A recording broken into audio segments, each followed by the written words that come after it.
하나님의 말씀은 잠언 25장 13절입니다. 다 같이 합독합니다. 충성된 사자는 그를 보낸 이에게 마치 추수하는 날에 얼음 냉수 같아서 능히 그 주인의 마음을 시원하게 하느니라. 아멘. 잠언입니다. 잠언이라는 뜻은 이제 바늘 잠자예요. 바늘 잠자. 그래서 바늘 같은, 바늘로 찌르는 말씀이라는 뜻입니다.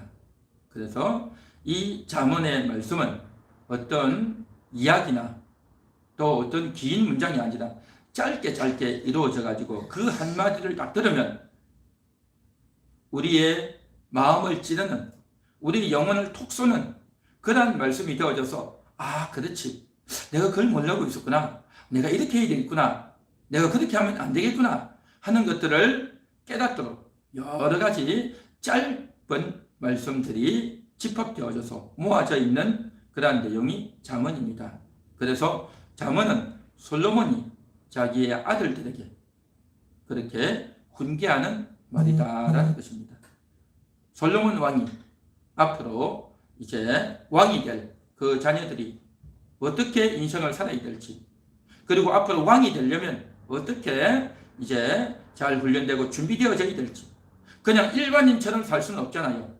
아무렇게나 버릇없이 예의도 모르고 또 무지하게 함부로 그렇게 살면 안 되잖아요. 앞으로 왕이 될 사람들인데. 그래서 그들에게 특별히 교육하고 훈계하기 위해서 이 글을 만들었고, 뿐만 아니라 이제 왕이 될 자신의 아들들 뿐만 아니라 이스라엘의 모든 백성들에게도 또 이제 지혜로운 말씀을 알려주어서 저들이 이 말씀대로 살면 좋겠다 해서 쓴 책이 잠언인 겁니다. 그래서 이 잠언은 솔로몬 왕이 직접적으로 썼지만, 그러나 솔로몬의 아들들, 그때 당시 이스라엘 백성들뿐만 아니라 모든 인생들이 배우고 들을 때에 바늘로 콕 찌르듯이 우리로 하여금 깨닫게 하고 또 잠들어 있던 우리가 깨어나도록 하는 그 말씀이 바로 잠언의 말씀이다라는 것입니다. 그래서 오늘 이 잠언이 우리의 잠들어 있던 영혼을 깨우고 또 우리가 지치고 게을러 있던 그러한 우리가 다시금 일어나는 그러한 시간이 될 수 있기를 간절히 소망합니다. 할렐루야. 자, 오늘 말씀에서는 이렇게 말합니다. 충성된 사자는 이라고 말합니다. 충성된 사자는 그를 보낸 이에게 추수하는 날에 얼음 냉수 같아서 능히 그 주인의 마음을 시원하게 하느니라 라고 했습니다. 이게 뭡니까? 한마디로 말하면 충성된 사자는 주인의 마음을 시원하게 하느니라, 이 말인 겁니다. 충성된 사자는 주인의 마음을 시원하게 한다는 겁니다. 주인의 마음이 답답하고 열연하고 복잡하고 힘든데 그러한 주인의 마음을 뻥 뚫어주는, 시원하게 해주는 그러한 자가 충성된 자다라는 것이죠. 충성된 자. 그리고 이 가운데 이런 말씀이 있습니다. 그를 보낸 이에게 마치 추수하는 날의 얼음 냉수 같아서, 얼음 냉수, 시원한 얼음이죠. 그죠? 얼음 냉수. 우리는 요즘 냉장고가 있어서 시원한 물도 있고 또 얼음도 있어가지고 언제든지 여름에도 마시고, 여름 아니라도 언제든지 1년 4계절 이렇게 시원한 것을 마실 수 있죠. 그런데 옛날에는 냉장고가 없었단 말이죠. 냉장고가 없는 이 시절에 무슨 얼음 냉수가 있겠습니까? 그런데도요, 이스라엘 나라에 있는 헐몬산에서 내려오는 그 헐몬산은 해발이 2000m 이상 돼요. 아주 높은데 그곳은 늘 눈이 덮여 있는 그런 지역이에요. 그래서 그곳에서 이제 높은 곳에서 떨어져 내려오는 고드름을 통해서 이제 붙어 있는 그런 것들이 있어요. 그래서 그런 것들을 이제 헐몬산에서 내려오는 것들을 직접적으로 가져와 가지고 왕실에 이제 조달하는 그런 일들이 있었어요. 일반인들은 그런 걸 잘 먹지 못하지만 왕실 같은 경우에는 그런 것들을 조달해서 뜨거운 여름날에도 그런 것들을 가끔씩 먹곤 했었던 것 같습니다. 그래서 이러한 얼음 냉수를 먹으면 얼마나 시원하겠습니까? 그와 같이 이제 막혀있고 또 답답했고 어려웠던 그러한 마음들을 시원하게 뚫어주는 자가 누구냐? 충성된 사자다라는 겁니다. 여기서 말하는 사자는 호랑이 사자 같은 그런 사자가 아니라 보냄받은 자, 대사인 겁니다. 충성된 사자, 심부름꾼, 보냄받은 자, 이것이 바로 사자인 것이죠. 그래서 사자가 가서 주인의 뜻을 잘 이루어주면, 그래서 왕의 임무를 받고 이제 외교관이 나가서, 대사가 나가서 이제 다른 나라와 타협을 잘하고 다른 나라가 오해하지 않도록 그렇게 이제 잘 마무리를 짓는다면 이거야말로 너무나도 좋은, 그래서 많은 사람들의 마음을 시원하게 해주는 그러한 역할이 될 수가 있겠죠. 자, 그래서 주인의 마음을 시원하게 하는 것은 뭐냐? 충성된 사자이다라는 겁니다. 충성된 사자. 그래서 오늘 이 말씀이 정말 저와 여러분에게 은혜가 되고 깨달음이 되는 그러한 말씀이 될 수 있기를 간절히 소망합니다. 자, 그래서 충성된 사자는 뭐냐? 한마디로 말해서 충성된 일꾼인 겁니다. 주인을 위하는 일꾼이다라는 거죠. 주인을 위한 일꾼. 여러분 요셉을 아십니까? 요셉은 아버지의 심부름으로 형들이 일을 잘하고 있는지 보고 오라 해가지고 형들이 양을 치는 곳을 멀리 걸어갔죠. 걸어가서 이제 음식도 갖다 주고 또 형들에게 전달할 말도 있고 또 형들이 어떻게 일을 하고 있는지 살펴보고 오려고 갔는데 그만 그 형들이 요셉을 보고 그를 구덩이에 빠뜨리고 그를 상인들에게 팔아먹어버렸지 않습니까? 형들이 요셉을 아주 미워했죠. 어쨌든 요셉은 그렇게 해서 팔려갔습니다. 애굽으로 종으로 팔려갔어요. 그 종으로 팔려간 그곳에서 요셉은 내가 왜 이곳에 와 있다는가? 억울하다. 형들이 나한테 이럴 수 있는가? 내가 앞으로 어떻게 살까? 그곳에서는 내가 이때까지는 아버지의 아들로 사랑받고 인정받고 살았는데 이곳에는 종 아닙니까? 종. 말을 안 들으면 그대로 뭉둥이가 날아오고 주먹이 날아오고 그러한 곳이단 말이죠. 우통을 벗고 일을 해야 되는 바로 그곳이었고 또한 그곳에서 이제 말도 안 통하잖아요. 말도. 가나안에 살다가 애굽에 가니까 말도 안 통하니까 얼마나 힘들었겠어요. 그런 여러 가지 어려움과 안타까움이 있었지만 그럼에도 불구하고 그는 이제 그 집에서 종으로 있었지만 조금 후에 그 가정의 총무가 되었습니다. 종들의 총무가 됐단 말이죠. 요셉이 그때 당시 팔려갈 때가 17살이었어요. 그 집에서 한 몇 년을 있었는데 한 20대, 그렇죠. 한 초반 정도 됐겠죠. 그때 가정 총무가 됐는데 그곳에서 주인이 요셉을 너무 잘 봤던 겁니다.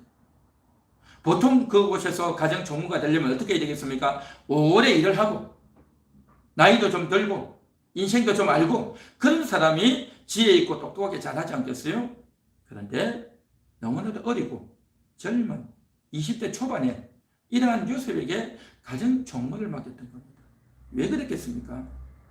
충성된 자였기 때문에, 주인의 집에 충성된 자였기 때문에 요셉은 이곳에 와가지고 내가 우울하다, 내가 앞으로 어떻게 살까, 내가 이것을 어떻게 도망갈까 라는 궁리를 하고 우울하게 생각하고 또 귀찮게 생각하면서 내가 왜 일을 해야 되냐 그렇게 생각하고 일하는 것이 아니라 오히려 이곳에서 주인이 시키는 일을 잘했던 것입니다.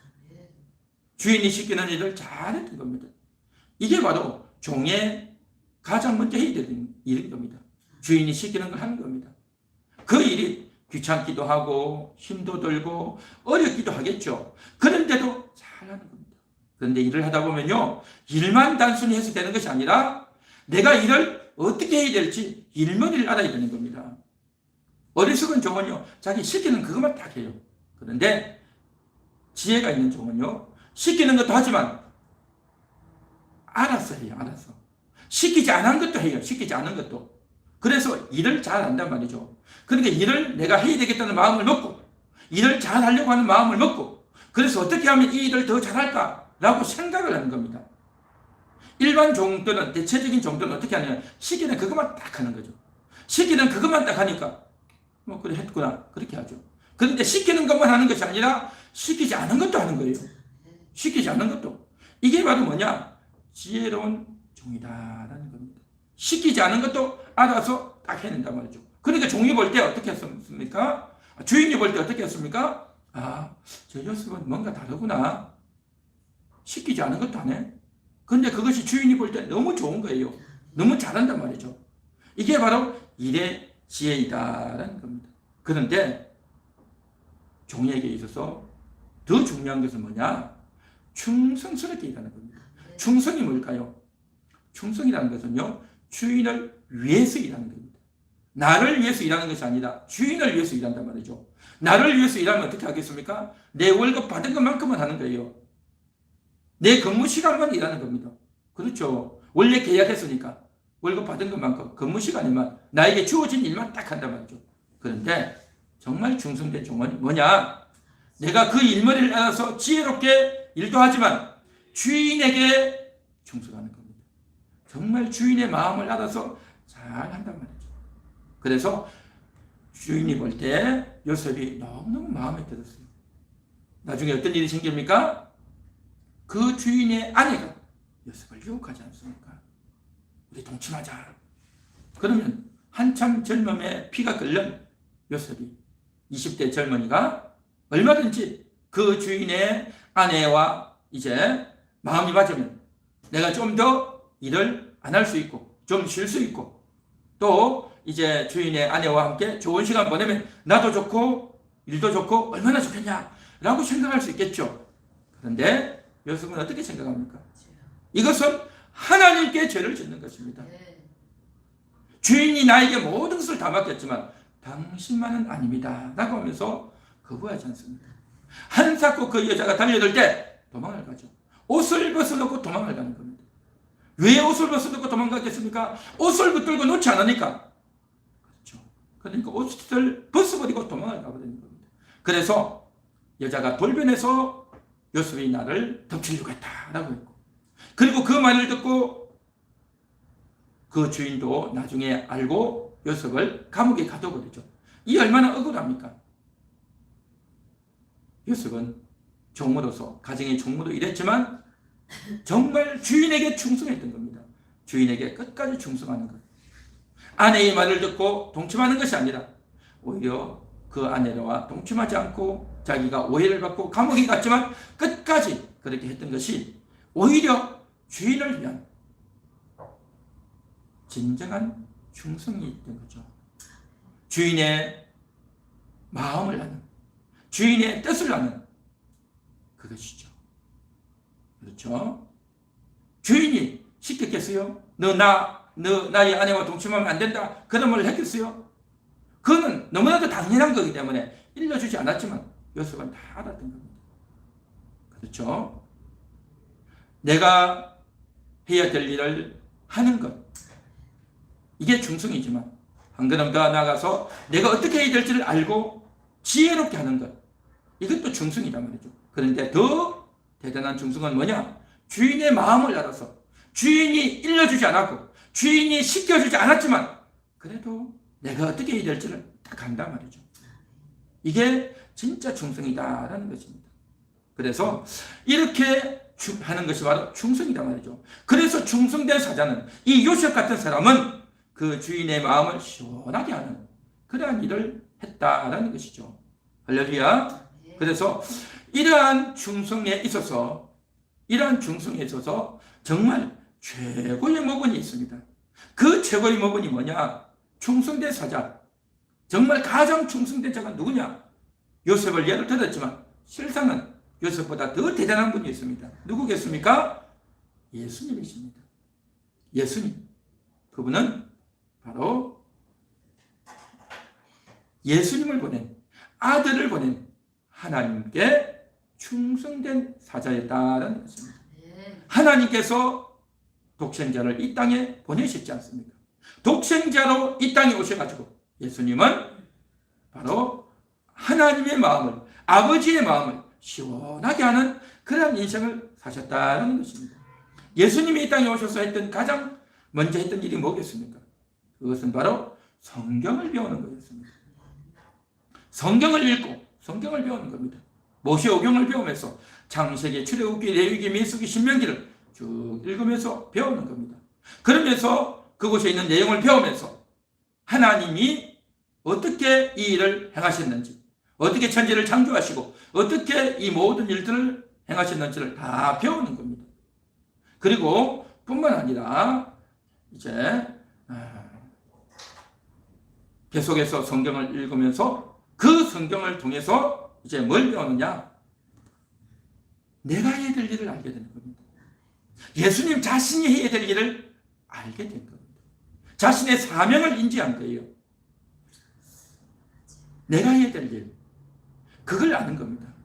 보통 우리가 학교에서 보통 초등학교 때 다 그러한 이야기들을 하지 않습니까? 나는 앞으로 크면 뭘 하겠습니다. 대통령이 되겠습니다. 피아니스트가 되겠습니다. 박사가 되겠습니다. 돈을 많이 버는 사람이 되고 싶습니다. 의사가 되고 싶습니다. 해서 각종 꿈들을 다 꾸고 또 그러한 것들을 이야기들을 하고 하죠. 그러면서 다 내가 뭔가를 지금 이야기를 하고 내가 해야 될 일을 하는 거죠. 그런데 그때는 꿈만 이야기하지. 이제 고등학교를 가고 되면 대학을 가게 되면 준비하면서 뭘 합니까? 이제 다시 한 번 더 내가 뭘 할까? 초등학교 때 꿈만 꾸었던 것을 이제 현실적으로 그것을 내가 찾아보는 거죠. 그래서 조정하면서 자기가 해야 될 것을 다시 또 정하는 거죠. 그리고 또 이제 대학을 나오고 나서 어떻게 합니까? 내가 직장을 계속 할까? 계속 공부를 할까? 유학을 할까? 사업을 할까? 어떤 일을 할까? 또 생각하지 않습니까? 끊임없이 사람들은 내가 어떻게 할지를 꿈꾸고 생각하고 계획하고 이렇게 해나가는 겁니다. 예수님도 마찬가지예요. 그 예수님께서 생각했던 건 뭐냐? 내가 해야 될 일이 뭐냐? 그것은 바로 성경에 나와 있는 그 일을 내가 해야 될 일이다. 그것을 예수님은 아셨던 겁니다. 그것을 예수님은 인식하고 깨달았단 말이죠. 내가 해야 될 일은 바로 성경을 읽는 거다. 이걸 예수님이 딱 아셨던 겁니다. 그래서 성경을 새롭게 인식하고 배우면서 어떻게 해야 될지를 다 아셨다는 겁니다. 그러면서 그 성경을 통해서 내가 해야 될 일, 내가 앞으로 어떤 인생을 살아야 될지, 내가 앞으로 무엇을 하고 살아야 될지, 나의 사명이 뭘지를 예수님은 아셨던 겁니다. 그러면서 이것은 내가 그냥 꿈을 꾸고 내가 이 일을 해야 되겠다라는 것이 아니라 이것은 하나님의 뜻이다. 그걸 알았던 겁니다. 하나님의 뜻이다 말이죠. 내가 그냥 꿈을 꿀 수도 있고 이런 꿈 저런 꿈을 가질 수도 있고 이렇게 저렇게도 할 수 있지만 예수님은 그게 아니라 하나님의 뜻이라는 거죠. 그걸 알았던 겁니다. 나는 하나님의 뜻을 이루기 위해서 왔다. 나는 하나님의 뜻을 전하기 위해서 왔다. 그렇게 예수님이 제자들에게 여러 번 이야기할 수 있던 것은 뭐냐? 자신의 시간을 하나님을 위해서 살겠습니다. 라고 마음을 정했고 또 그렇게 이야기했던 것이죠. 그래서 하나님의 뜻을 알았고 그래서 하나님의 마음을 더 알고 하나님 마음을 이제 마음과 소통하는 그러한 인생을 예수님은 사셨단 말이죠. 한마디로 말하면 자신의 시간을, 자신의 몸을, 자신의 인생을 온전히 하나님께 바쳐드리는 나를 보내신 주인 되신 하나님께 그 하나님 마음을 시원하게 해드리는 그런 인생을 사셨던 겁니다. 그래서 가장 먼저 성경을 읽으면서 자신이 해야 될 일을 알았고 성경을 읽으면서 하나님의 뜻을 알았고 내가 하나님을 위해서 내가 헌신하겠습니다 라고 하면서 길을 걸어가셨단 말이죠. 이게 바로 예수님이 하나님의 마음을 시원케 했던 것입니다. 뿐만 아닙니다. 그 하나님의 마음을 시원케 하기 위해서 이제는 나의 인생을 공생애로 사셨던 겁니다. 공적 생애. 우리는 보통 일을 하다가 또 이제 어느 정도 돈을 벌면 좀 쉬기도 하고 놀러도 가고 그렇죠? 사람들도 만나고 맛있는 것도 먹고 좋은 옷도 사고 여기저기 구경도 하고 다 그렇게 살지 않습니까? 그렇죠? 그런데 예수님은 나를 위해서가 아니라 하나님을 위해서 살았던 겁니다. 나의 인생을, 나의 시간을 하나님을 위해서 성경에 기록되어 있는 이것을 이루기 위해서 성경을 다 이루기 위해서 예수님은 철두철미하게 그것을 다 숙지하고 있었고 그것을 마음에 담고 있었고 이것이 내가 해야 될 일이다. 이것이 나의 사명이다. 라는 생각을 늘 하고 살았던 겁니다. 뿐만 아니라 이것은 나만이 그렇게 살 것이 아니라 이스라엘 백성들도 예수님을 따르는 제자들도 그렇게 살아야 될 것을 가르쳐주고 알려주셨습니다. 이것이 예수님의 인생이었고 그렇게 할 때에 주인 되신 하나님의 마음이 시원하게 되신 줄 믿습니다. 그렇게 사람들을 만나고 또 그것을 알리고 그것을 전하는, 그래서 전도하고 그래서 교육하는 이 일을 예수님이 쭉 하시다가, 그런데 문제는 뭐냐면 안타까운 일이 발생한 겁니다. 어떤 일이 생기느냐, 예수님의 말씀을 듣기 위해서 많은 사람들이 예수님께서 나왔는데 산으로도 오고 바다로도 오고 빈들반으로도 오고 그렇게 왔는데, 그런데 그만 예수님 말씀이 너무 좋아서 그렇게 아멘 아멘 하면서 들었는데 시간이 가버렸어요. 하루가 가고 이틀이 가고 3일이 되어버렸어요. 그러니까 너무너무 배가 고프단 말이죠. 너무 힘든 겁니다. 그래서 이제 예수님께서 저들을 위해서, 저들이 먹지 못했는데 너무 힘들겠다 라고 하는, 저들을 안타까이 여기는, 저들을 긍휼히 여기는 그 마음, 이게 바로 뭐냐? 하나님의 마음입니다. 그 결정적인 순간에 저들이 굶주려서 저렇게 지치는데 3일 동안 굶었는데 이제 돌아가면 또 하루나 이틀을 또 걸어가야 될 텐데 얼마나 힘들고 지치겠느냐. 저들을 안타까이 여기고 긍휼히 여기는 마음으로 주님께서 하나님께 기도해서 기적을 베푸시는 겁니다. 기적을. 그래서 5병이요 7병이어의 기적을 베푼단 말이죠. 떡 5개와 물고기 2마리로 기적을 베푸는 겁니다. 떡 5개와 물고기, 떡 7개와 물고기 2마리로 7병 이하의 기적을 베풀면서 저들을 다 먹여주는 겁니다. 예수님이 기적을 베푼 이유가 뭔지 아십니까? 저들이 너무 안타깝고 너무 배고프고 너무 굶주렸으니까 저들을 이제 돌봐주기 위해서 안타까운 마음으로 기도하다 보니까 기적이 일어난 겁니다. 할렐루야. 뿐만 아니에요. 또 예수님이 사람들에게 말씀을 전하고 성경을 알리기 위해서 하나님의 마음을 시원하게 하기 위해서 그렇게 갔더니 사람들이 와가지고 다 죽어간다는 거예요. 몸이 너무너무 아프다는 거예요. 나를 좀 고쳐달라는 거예요.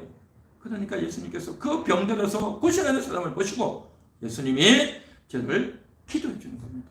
예수님이 기도해 줄 때마다 그 병이 깨끗이 나아지는 겁니다.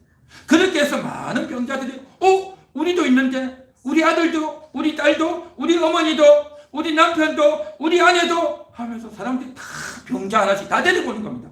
그러다 보니까 그 병자들이 얼마나 많이 오는지, 그렇게 오는 병자들에게 예수님께서 약을 지어주고 반창고를 붙여주고 그렇게 한 게 아니라 예수님께서 저들에게 기도해서 병을 그대로 고쳐버린 겁니다.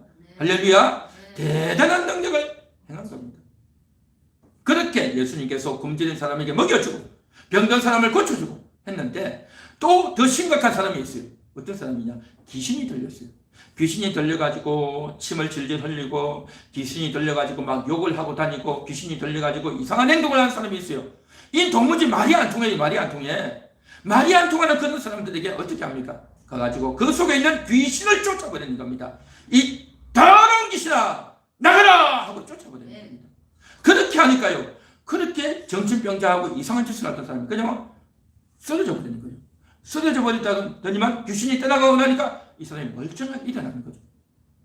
전에처럼 이상한 행동하지 않고 정신이 말짱해지는 거죠. 이렇게 귀신을 쫓아주는 겁니다. 예수님께서 오셔가지고 정말 먹지 못해서 굶주리고, 또한 예수님께서 이제 병이 들어서 신음하고 귀신이 들어서 괴롭힘을 당하는 사람들을 말끔히 고치는 겁니다. 이게 바로 뭐냐? 하나님의 마음이다 말이죠. 그 결정적인 순간에 하나님의 마음을 시원하게 해드리기 위해서 이러한 일들을 쭉 하셨단 말이죠. 예수님이 자신의 인생을, 자신의 시간을 그렇게 했단 말이죠. 예수님도 피곤한데 나도 놀러 좀 가야 되겠다, 나도 좀 쉬어야 되겠다, 나도 병원에 좀 입원해야 되겠다, 나도 좀 링겔 맞고 병원에 입원하면 좋겠다 라고 할 법도 한데 예수님은 그렇게 하지 않고요, 오로지 하나님의 마음을 시원케 하기 위해서 말씀을 전하고 가르치고 전도하고 병자를 기도하고 귀신을 쫓아내고 또 찾아오는 사람들 상담도 해주고 이런 일들을 하다 보니까 예수님의 하루는 너무너무 바쁜 거예요. 예수님의 일주일은, 예수님의 1년은요 금방 가버리는 겁니다. 주인의 마음을 시원케 하는 그런 인생을 예수님이 사셨다는 겁니다. 그래서 그 주인의 뜻이 이제는 뭐냐? 마지막에는 예수님이 예루살렘에 들어갔어요. 그곳에서 죽는 거였단 말이죠. 그걸 예수님은 아셨어요. 나는 이제 예루살렘에 들어가면 나는 죽는다. 그것도 십자가에 못 박혀 죽는다. 예수님은 다 아셨어요. 제자들은 몰랐어요. 예수님이 힌트를 줬지만 제자들은 그 말귀를 못 알아듣는 겁니다. 주님이 죽다니요? 주님이 죽으면 절대 안 됩니다. 내가 주님을 지키겠습니다. 하고 베드로가 큰 소리 쳤지만 이 말도 안 되는 거죠. 그죠? 그럼에도 불구하고 예수님은 묵묵히 자기의 길을 가시고 그렇게 하는 것이 제자들을, 이스라엘 백성들을, 온 인류를 구하는 길이었기 때문에 예수님은 기꺼이 가셨던 겁니다. 예수님도 육신의 몸을 입고 있기 때문에 매를 맞으면 아프고요. 예수님도 욕을 먹으면 마음이 상하고요. 예수님도 조롱과 비웃음을 당하면 예수님도 속 상해요. 얼마든지 어려운 겁니다. 그런데도 예수님이 그것을 다 하셨단 말이죠. 다 하셨단 말이죠. 우리 영화에 보면 그런 게 있지 않습니까? 막 헤라클레스, 슈퍼맨 그런 사람들은 정말 얼마나 힘도 세고 동작도 빠르고 싸움도 잘하고 천하무적 아닙니까? 예수님이 그렇게 삼손같이 아주 힘이 센 그런 사람으로 왔다면 때려도 맞아도 별로 아프지도 않고 그렇겠죠. 근데 예수님은 그런 몸이 아니었어요. 그렇게 우람하고 대단한 그런 몸이 아니라 평범한 몸입니다. 잘생기지도 않았어요.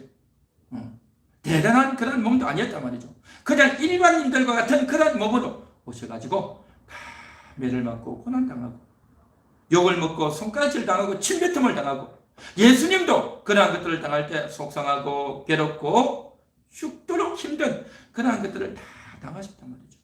그럼에도 불구하고 그 길을 예수님이 포기하거나 내가 못하겠다 이제 더 이상 못 참겠다 하고 이제 떠나가거나 그렇게 하지 않았던 겁니다. 끝까지 가셨습니다. 왜요? 주인의 마음을 시원하게 하기 위해서. 주인의 마음이 뭡니까? 하나님이 세상을 이처럼 사랑하사 독생자를 주셨습니다. 이는 저를 믿는 자마다 멸망치 않고 영생을 얻게 하려 하십니다. 이 세상에 있는 사람들 겉으로는 남자와 여자요 또 이제 일하고 먹고 살기 위해서 다 살아가는 것 같지만 그 속에 죄가 가득하고 그 속에 마귀가 득실득실 끓고 있고 악한 영들에게 속고 미혹당해서 마귀의 종이 되어서 살아가는 그 인생들, 그래서 결국 마귀에게 고생하다가 죽어가는 그 불쌍하는 유리방황하는 그 영혼들을 하나님이 불쌍히 여기고 살려주기를 원하는 것이 하나님의 마음이었고 하나님의 진심이었던 겁니다. 그래서 그 하나님의 마음을 알고 그 하나님의 마음을 이루기 위해서, 하나님의 뜻을 이루기 위해서 예수님이 오셨다라는 것입니다. 그 예수님이 충성된 사자로서 이 땅에 오셔서 성경을 다 배우고 그 성경의 뜻을 통해서 하나님의 뜻을 알고 내가 해야 될 일을 알게 되었고, 그러면서 이제 그것을 사람들에게 가르치고 전하고 전도하고 어려운 사람들을 살리는 그 놀라운 일들을 다 행해갔던 것입니다. 충성된 사자란 말이죠.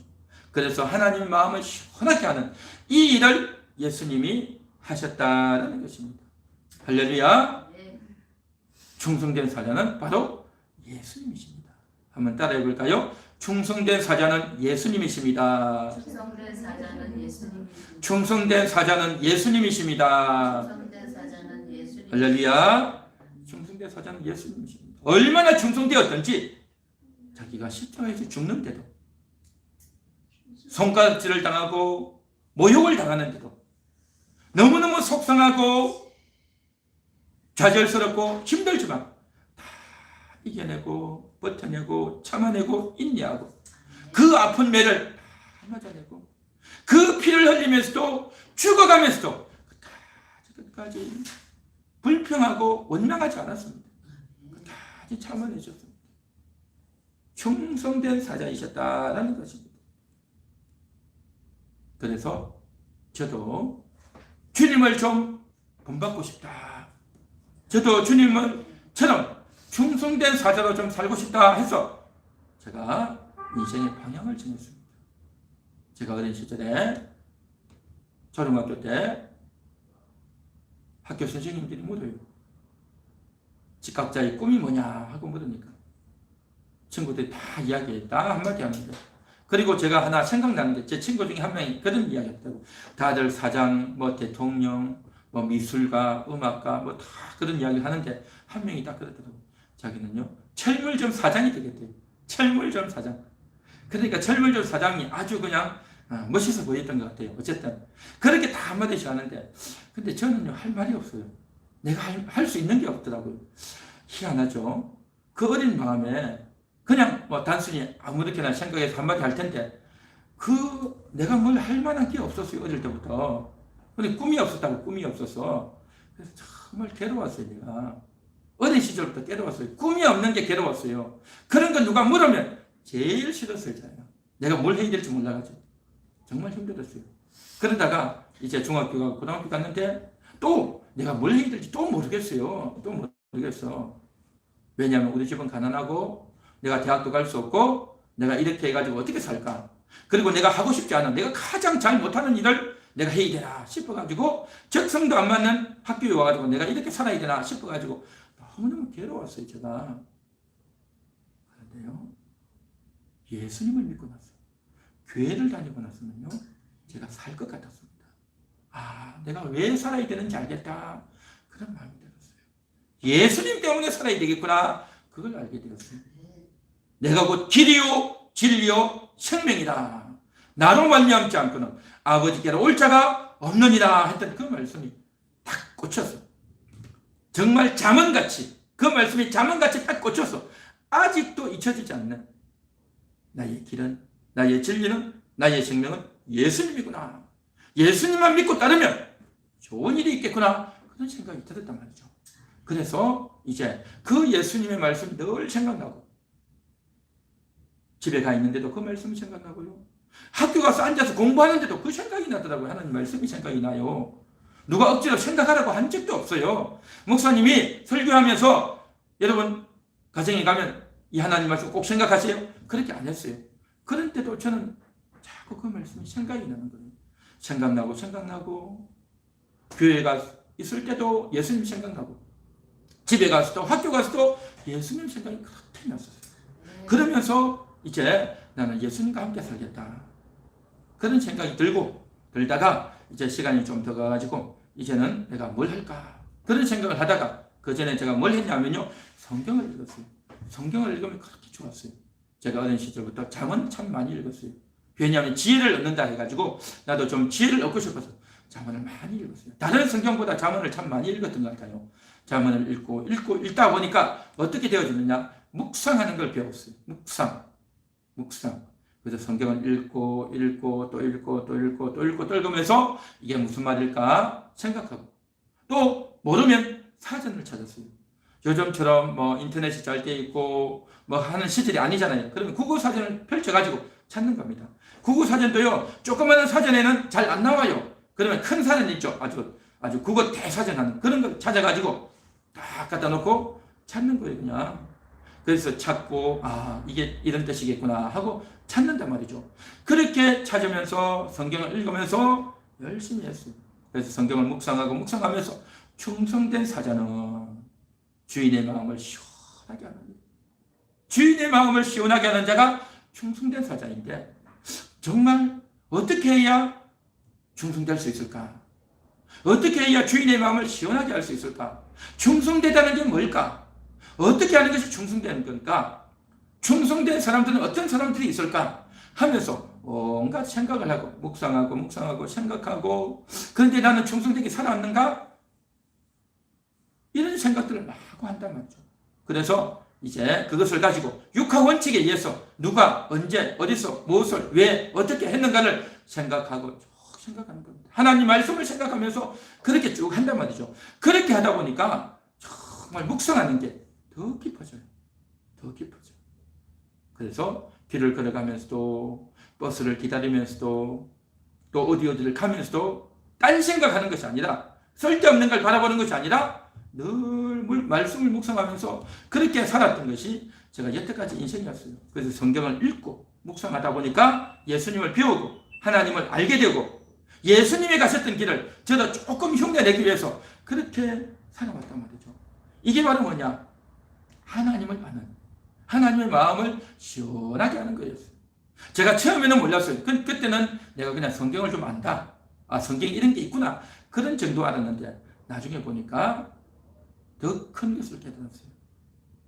이 세상에서 잘 나가고 잘생기고 돈 많고 똑똑하고 머리 좋은 그런 사람을 하나님이 기뻐하시는 것이 아니라 하나님과 코드를 맞추는, 하나님과 관계를 맺는 자를 하나님이 기뻐하신다. 그걸 알았어요.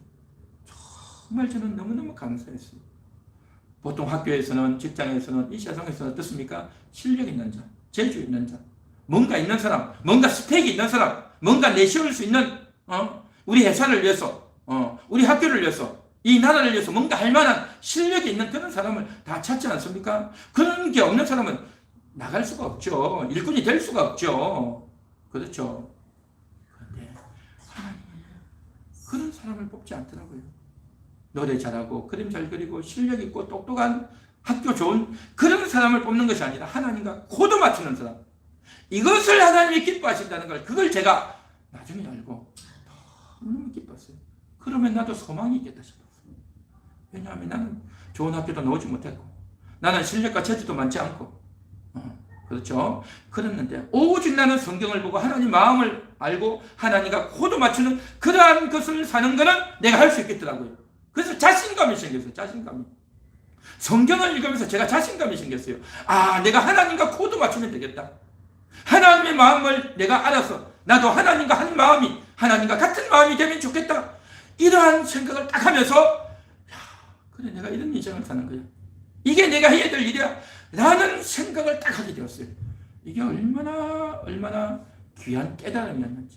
근데 일반 사람들은 그걸 깨달음이라고 생각도 안 해요. 제가 그때 교회를 처음 나갔을 때 모태신앙, 어릴 때부터 교회를 다녀가지고 성경을 여러 번 읽고 찬송도 잘하고 예배도 잘하는 그런 친구들을 많이 봤어요.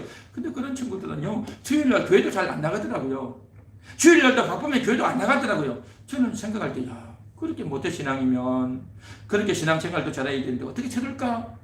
라고 이해가 안 갔어요. 이해가 안 갔어. 모태신앙이라는 그 친구가 이해가 안 갔어요. 그래서 제가 성경을 읽다가 궁금하면 그 친구에게 물었어요.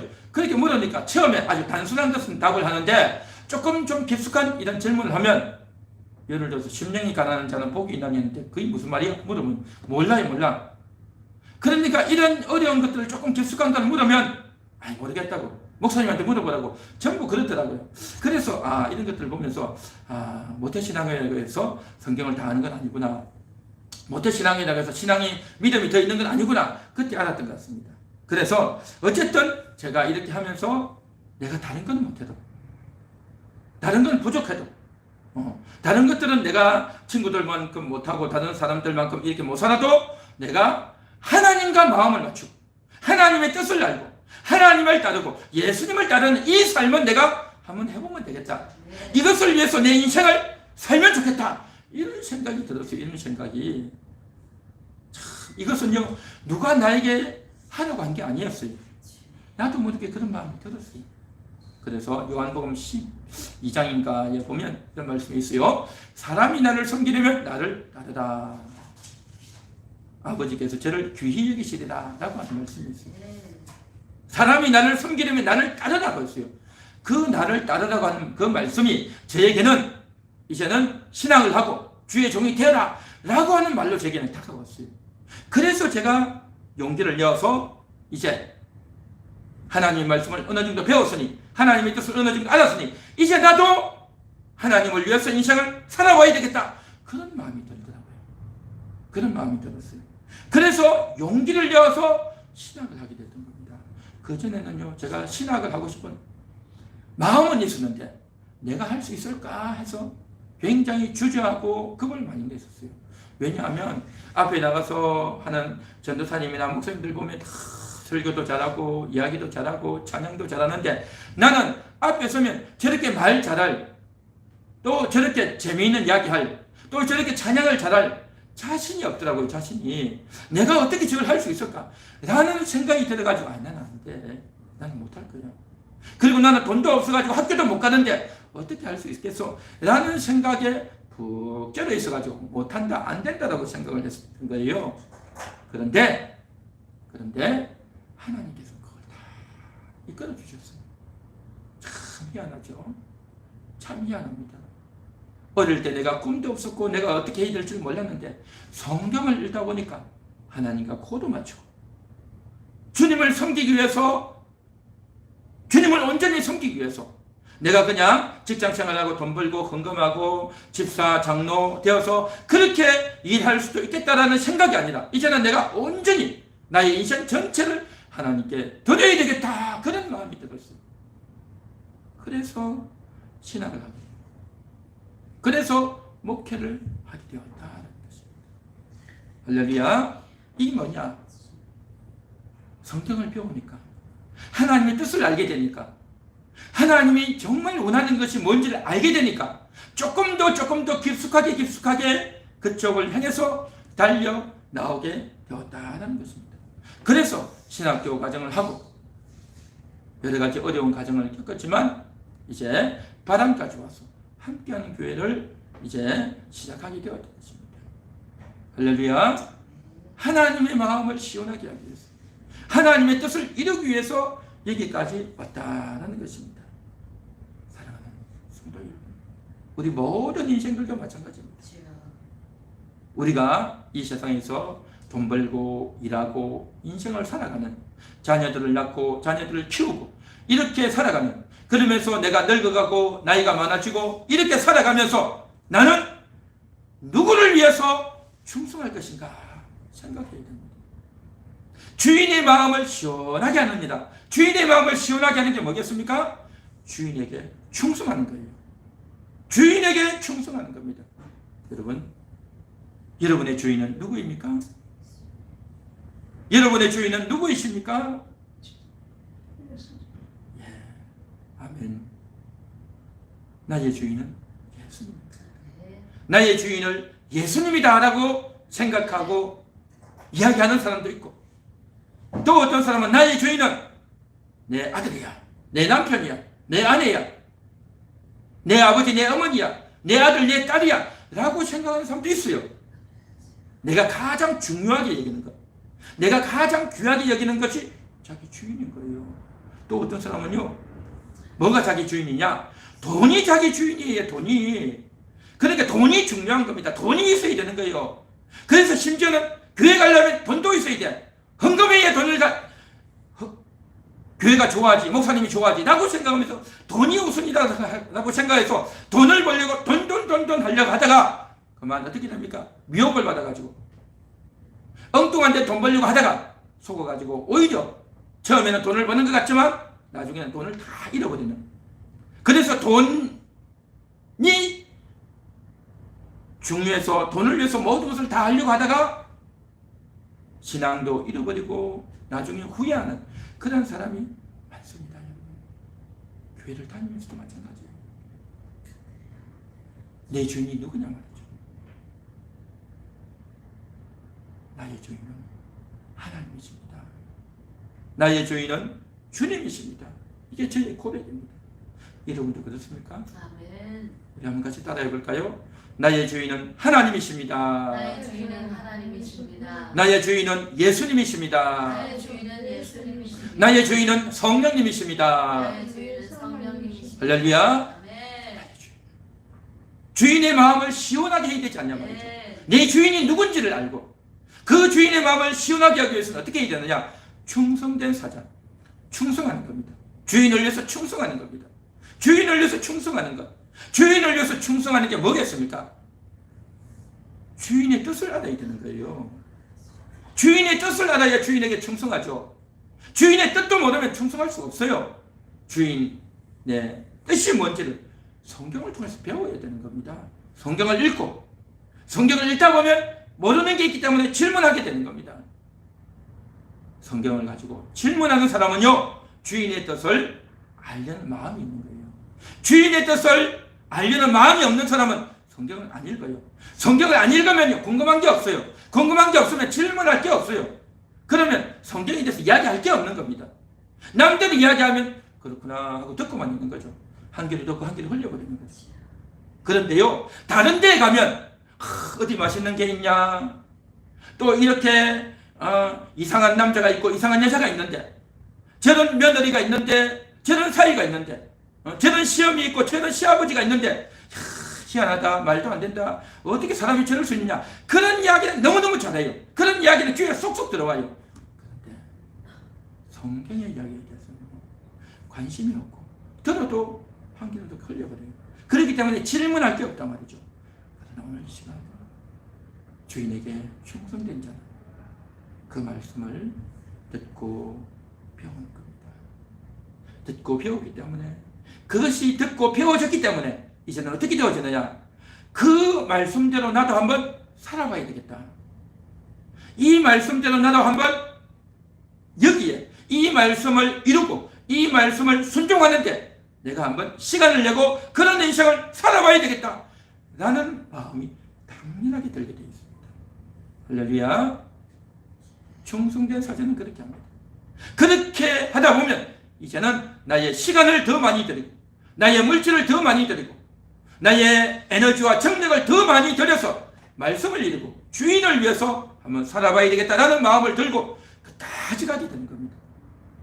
처음에 하다가 무너지기도 하고 처음에 하다가 좌절하기도 하지만 다시 일어나고 다시 용기를 내서 다시 깨어나서 끝까지 주인을 위해서 충성하는 그런 인생이 된다는 것입니다. 할렐루야. 그렇게 하는 자가 주인의 마음을 시원하게 하는 겁니다. 사랑하는 성도 여러분, 우리 함께하는 교회 성도 여러분, 주인의 마음을 시원하게 하는 여러분 되시기 바랍니다. 오늘 이 말씀을 듣고 있는 여러분들, 주인의 마음을 시원하게 하는 여러분 되시기를 축원합니다.